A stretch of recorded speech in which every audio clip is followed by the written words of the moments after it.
Hello! Welcome to Less Code, More Power. This week we've got a very special episode for you. But before we can show it to you, you need to go see the GitHub link below and download that kit. Once you do, Sarah is going to walk us through this amazing process she's created on how you can ideate, create, and actually kick off your user group right here from the comfort of your own home. Download the kit. Join us for Less Code, More Power. See you soon.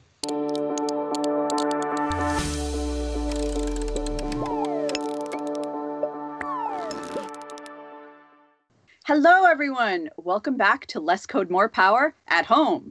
If you didn't catch our previous episode, you should go and catch it now because we talked a lot about starting user groups. This is something that's near and dear to both me and Sarah, and we've learned it's near and dear to you, especially in these times when we're all kind of sequestered in our homes. It's so easy to feel the sense of loneliness, and I'm all alone out here in my city, and all of my social events are gone. But that's just not true. Now is the best time to start a virtual user group that can transition to a real user group. We've got a lot of comments and a lot of feedback from all of you saying, that's great, I really want to do it, I loved your tips, but I need something more structured. I can't just go off and do this. And we said, you know what, we're engineers, so we're going to engineer you a solution, and not only are we going to engineer a solution, we're going to show you sample code. So I'm going to hand off to Sarah, who all of you know as well. And she's going to tell us a little story about a giant transition she made recently from London to Vancouver. And you'll see why this matters. Sarah, please tell us. This is going to be such an awesome episode. So definitely echo what Donna said. Please go and watch, pause us right now and go and watch the previous episode. We'll put some links and stuff in the description to make sure that they're both linked. So go ahead and do that. So so in terms of, I used to live in London, if you didn't get the kind of accent in terms of that, I'm definitely not North American. I think I sound I am not a posh person, but my accent makes me sound posh. I kind of run with that. So we've got London, and then I chose to move to Vancouver. So the big thing here is that I didn't know anyone in Vancouver, because you might be thinking, yeah, right, everyone, people so in so many places. And that's not true in terms of the fact that as much as we are a worldwide community, you still have your tribe where you live. You still have your people and your friends, and you still have your community, especially the ones that you work with quite a lot. So it was totally challenging for me to go ahead and move into a place where I literally know no one. As in, I knew I didn't have family here, I don't have any friends here, and it was kind of how do I go ahead and start a user group without knowing anyone? It was a pretty kind of big and bold move from that side of things. And there's lots of different things to go ahead and do when you kind of move this way. But as Donna kind of said, as an engineer and as people who kind of use applications and also use Power Platform and also your existing knowledge, we wanted to create a solution for you. We wanted to create a solution for those people who have the same kind of real kind of situation, especially you may not have moved, you may just not know anyone in your area that has this a common interest in the Power Platform. And we really wanted to create this solution that will help you go ahead and really have a systematic approach to creating a user group. I am very excited to see this. By the way, audience, I have not seen this either because we wanted it to be a fun surprise so I could exclaim and then also offer 9 million 2 cents. So tell us about user group in a box. So it is really what you how it comes across. It is literally, I wanted to create just when you have a box, as in a real box, right? So even if you just ordered something on Amazon or something, you've got a real life box. And I wanted to create this ability of hey, I want to create a user group. How do I get started? And I would literally hand people this box, as in an actual I am actually going to make a real box. I can grab a box and put the stuff in it. But the idea is that I can hand people this collection of tools, and it's a toolbox. It gives you the ability to I'm going to go ahead and demonstrate shortly this huge guide on how to what a user group is, some of the massive considerations that you need to have, as in it walks you through. It's got areas for you to write, so you don't have to print it out. You can print it out if you like books, or you can go ahead and use your iPad, or you can type it in Adobe. You can go ahead and really fill in this document of guiding you through some of the steps that you really need to cover when you go ahead and create a user group. And then at the end, and you're going to love this, Donna, it has a 3-month plan, as in a diary of like a 3-month plan in terms of like some expectations of what you should be doing.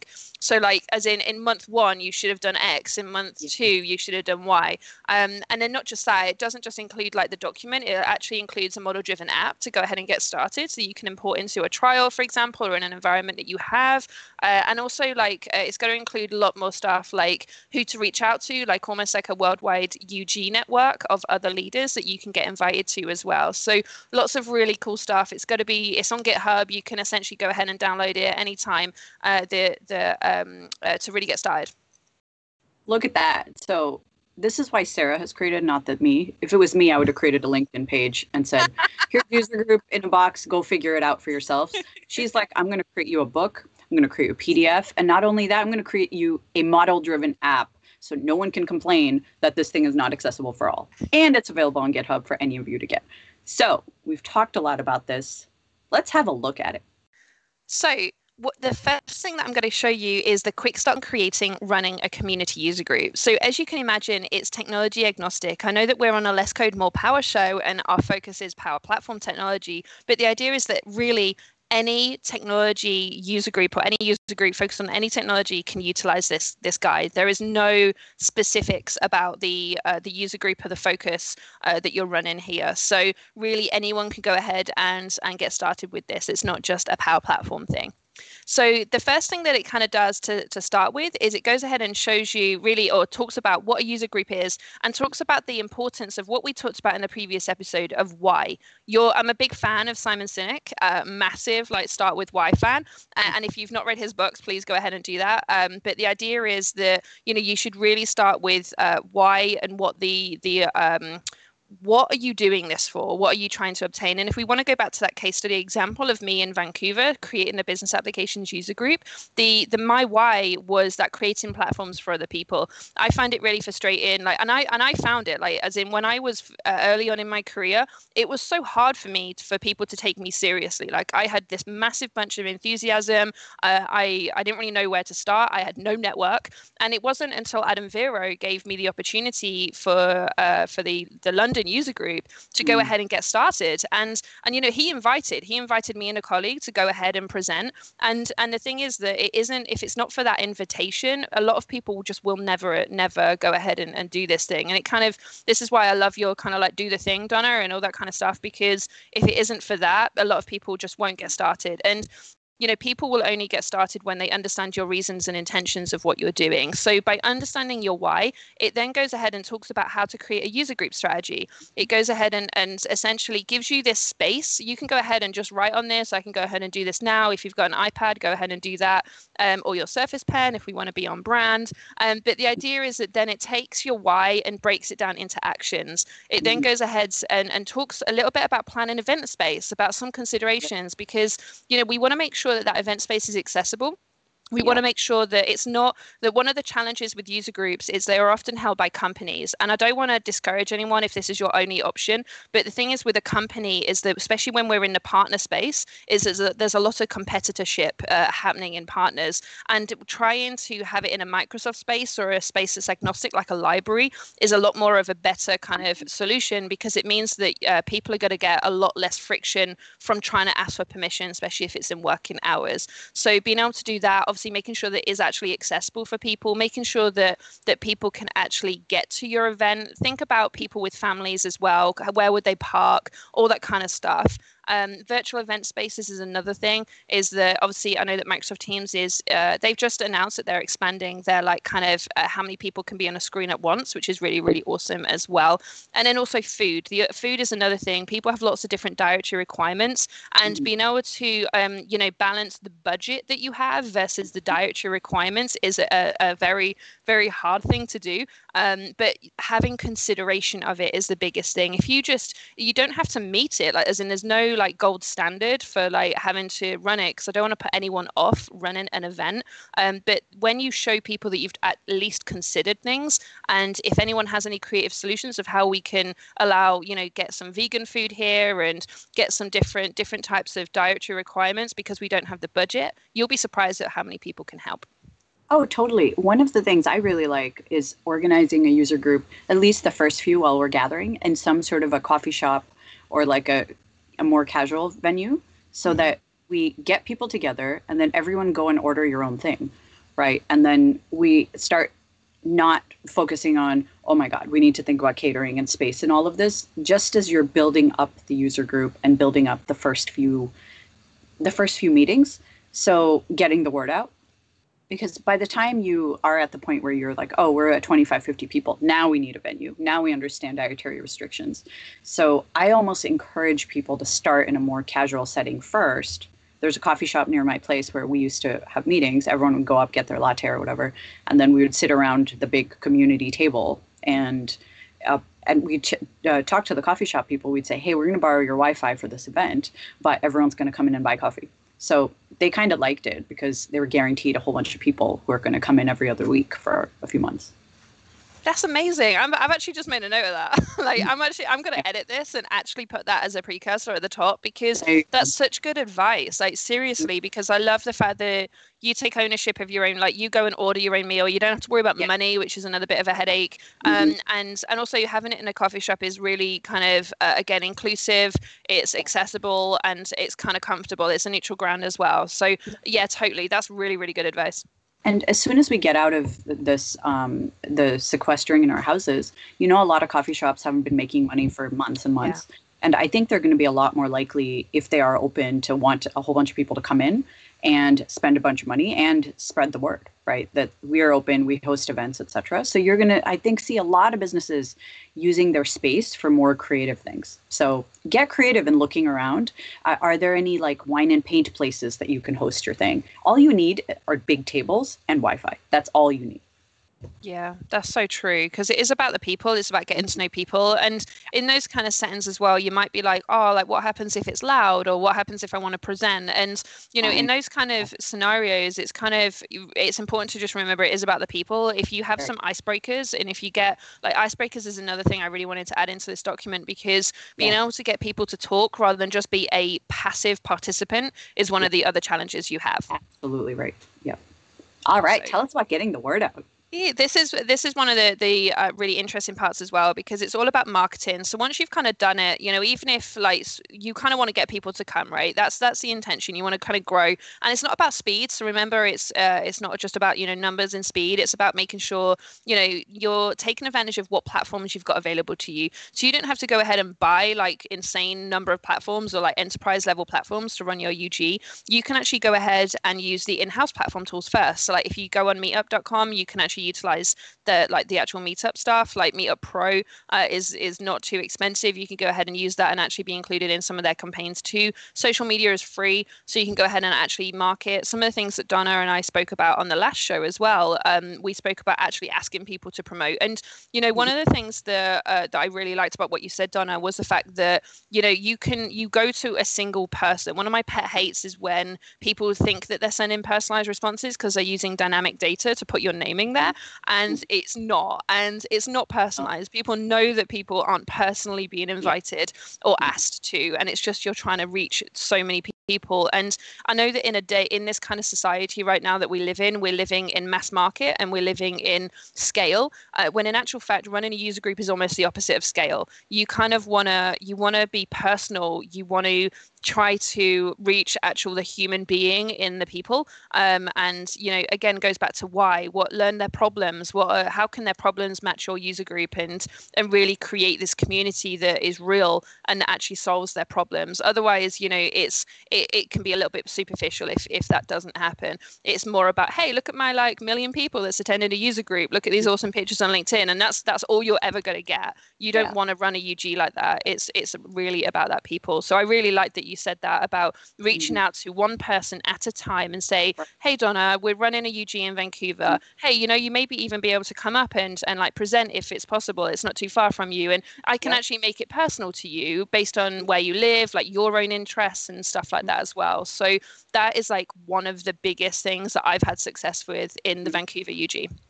I think if you reach out and invite 10 people for your user group, you're going to have a far better user group than doing a bunch of social media blasts, and maybe some people will come. The other thing I highly encourage people to do is invite people and ask them to bring a friend, and ask them explicitly. So one thing I do when I'm organizing an event is say, hey, I would like you Katie to attend my event, and here's why. Because I know you're really interested in, automating processes in your company. So you have to do the research on the person and say, so I'd love for you to come to this user group because we're having a whole thing on Power Automate and RPA and whatever. And it would be great if you invited somebody that you work with or a friend who doesn't know about Power Platform to attend, because we do want to expand our network out from just who we have. And we want to spread the word to people who may not have heard of it. So explicitly ask people to bring someone. That we found works incredibly well, because people are far more likely to come to an event if they're invited by a friend. And you're also now committed to this person that, yeah, we said we'd go, let's go.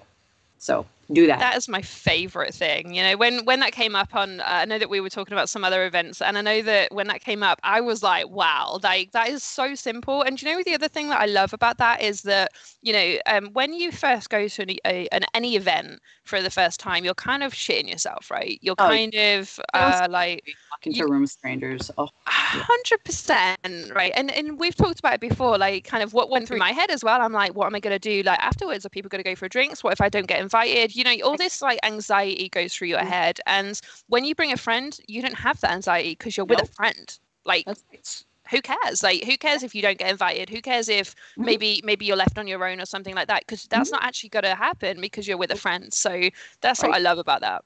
Mm-hmm. So in terms of the rest of this, so that you can see that I've purposely put like space for you to fill this in. This is a workbook. I know that this is a little bit of a nerdy thing.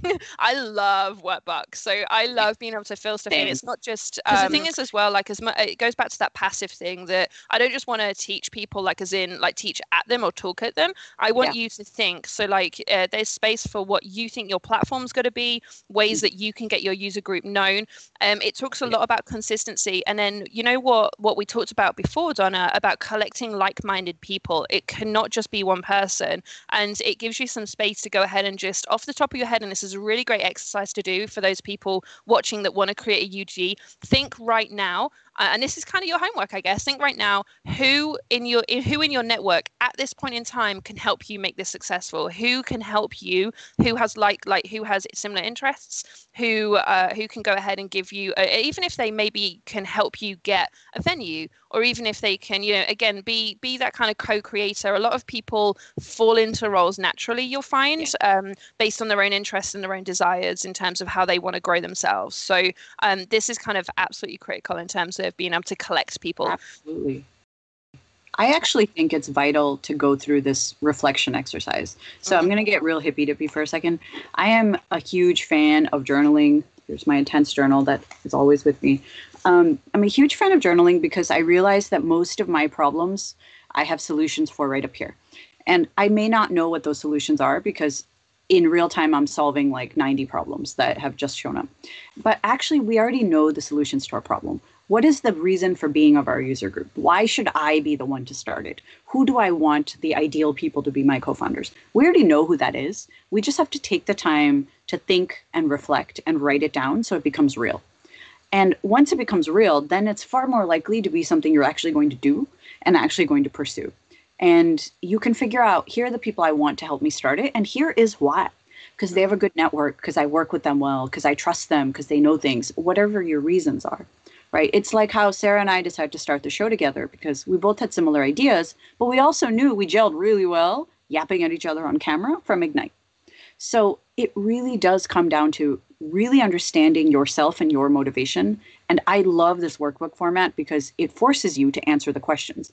You're not just asking the question like, know your reason, move on. It's here's a bunch of space, do not pass go. Fill this out and then move on to the next section. So I love that, Sarah, so much. I can't even tell you. Yeah, and you're so right in terms of the problems, because the thing is there will be problems with the user group, like just with anything. It's just it just isn't the natural thing, and being able to have a space where you can go ahead and come back to it, and a dedicated space of essentially time for you to reflect. That's really the intention. So you really hit the nail on the head there.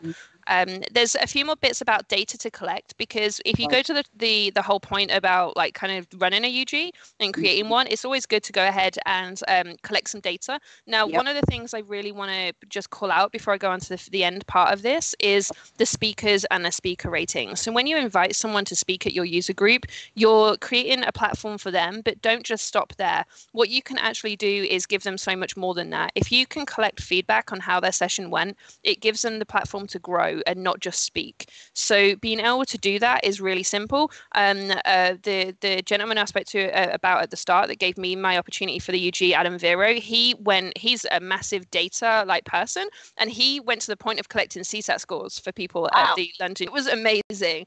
And the thing is that helped so many people, because they and say, hey, I've got a CSAT of X, and it gives them the capability to go ahead and do something with that data, because ultimately it's still volunteerism that they're doing. They're presenting for free at your event. And if you do not give them anything back, it's not going to be something that's going to be, oh, I really want to speak there again. If you provide value for them and give them, again, your why, and you're part of this, you're part of the community, it gives them so much more. Absolutely. I love that. The favorite really track things. It is, right? It's the give back. Yeah.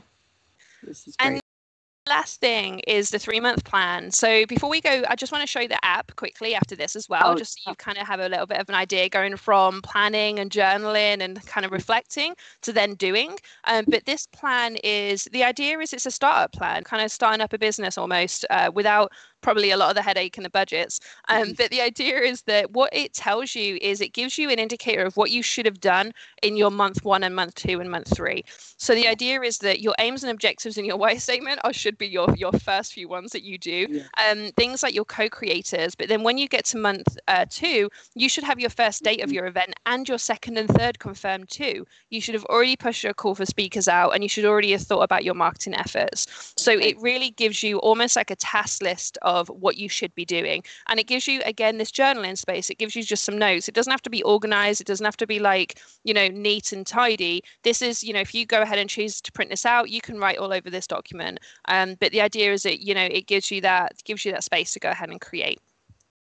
What I like about this is, say you have your first event, your first meeting, you're able to tell people, and next time we're meeting is here at this time, etc. And here's the topic we're going to have. It's not a big mystery. Like, is this the first time we're doing this? Are we never doing it again? So it really gives you a plan that you can now communicate. And by forcing yourself to do this work, you actually look a lot more legit and a lot less random. So I like this a lot. It's been helpful to people. Like, that's what we did in London. So what we did is we essentially would be at the event, and the first thing that we would announce after the fire safety stuff and all the other like kind of necessary things is, hey, save the date. Our next date is in July the 20th and stuff like that. And we would ask them to get their phones out and like put it in their calendar. And then the other thing as well is then we do the call for speakers for that day at the same time, so that we give the URL and we say, hey, if you want to speak at the next event, it's open to all of you right now. Go ahead and you can start thinking about it. You've got the agenda for what we're currently speaking about. We can go ahead and do this. And then before I just move on to the model driven app, Donna, you just kind of really brought to my attention something that would come up so much in London.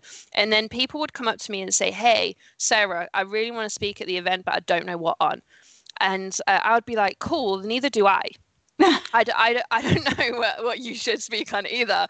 And people would always seem to think, and I don't mean that in a horrible way, right? I would always be so appreciative of the fact that they even came up and asked and gave me that kind of insight. But the thing is I'm not running a ship where I tell people what to do and tell people how to volunteer and tell people that they should speak on X, because that's not really how speaking works.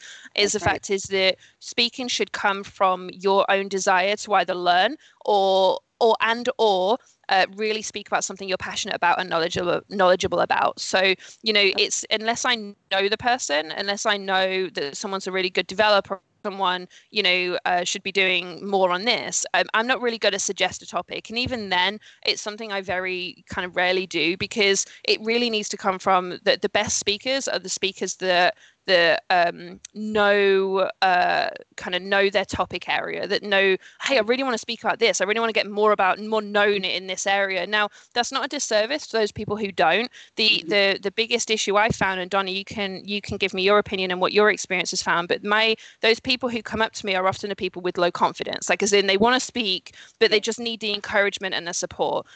And that's generally what I would give them. I'd give them, hey, I don't know what you should speak about, but maybe we can talk about this, or maybe I would love to have you on the stage, but you need to give me some more stuff. One of the things I do when people are like this, they're like, I want speaking experience. I don't know what to speak about. I am terrified. I'm like, cool. You're going to co-present with me next month. And I think co-presenting is amazing. And I wish more people did it, where it would be, you and I are going to have a conversation and co-present this thing that we build together, right? It would be something like, okay, what are some areas that you're investing in? Oh, I'm investing in how to make Power Apps not so ugly. Cool, awesome. So let's do a live demo on stage next month where I'll say, here's my CDS and I'm generating a Power App. My God, that's ugly. Do you want to help make it nice? And then they won't be as nervous because, we can kind of foil with each other and have fun with it. So then they get the speaking experience without it being like, oh, and now I'm talking and everyone's staring at me. This also works incredibly well for virtual calls, just like this one, where this would be terrible if just one of us was talking 25 minutes. Yeah. Right? This would suck. So bad. This is so much better because we're actually having a conversation, and this is a conversation we're just having in general, and we just happen to have an audience. So I highly recommend for organizers to volunteer to co-speak with someone else or volunteer someone else to co-speak with a nervous person, because people just need experience being on stage. And once they do it, then they can do it on their own. So it's not an all or nothing. You get experience on stage or not. It's do it with someone. It really, really, really helps. So you make such a good point there, Donna. So one of the things that I also find with co-creating, and I 100% recommend this, and one of my, like I said in the session, in the earlier in the episode, my first session was a co-create session, like as in I did it with a colleague, and it was, I would probably say that I was the most nervous I've ever been, but still, it's still really, really important. So let me just show you this app real quick. This is the essentially the user group management app in the UG inner box. So you can see that it's just a model-driven app. It's built on the Common Data Service. And remember that I don't make any of the user interface here. This is all done in the unified interface based on model-driven apps. And this is the same interface that Dynamics 365 uses as well.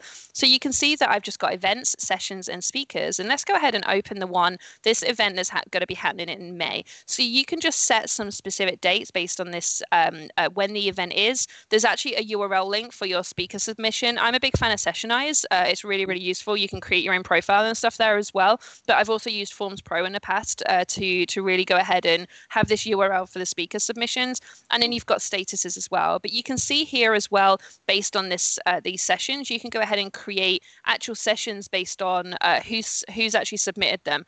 And you can see here that they're linked to an event, who the speaker is as well, and if they're on the backlog, if they've been confirmed to speak, and if they've also cancelled. Because this is another thing that you do have to remember, is that when you're organizing people and when you start to maybe have 3 or 4 different people speaking at your user group, maybe you can't say yes to everyone. You could get 20 or 30 submissions, but you don't want to say no to them like indefinitely. You want to go ahead and say, I'll put you on the backlog and we'll look at your session like for the next month. And it means that what you're doing is you don't have to go ahead and have a headache for yourself by looking at Outlook and go and dig in your email and see what their description was and see who it was, because no one's going to remember to do that. It's a lot of effort to run a UG anyway. Whereas if you have it all in this model-driven app, you can easily go ahead and search who's in the backlog. And then you can easily just set that to yes and go ahead and search those people. So you can then reach out to the speaker. This is me right now. And then you can go ahead and get their email address and just send them a quick email. You don't have to go ahead and dive through your terrible Outlook inbox.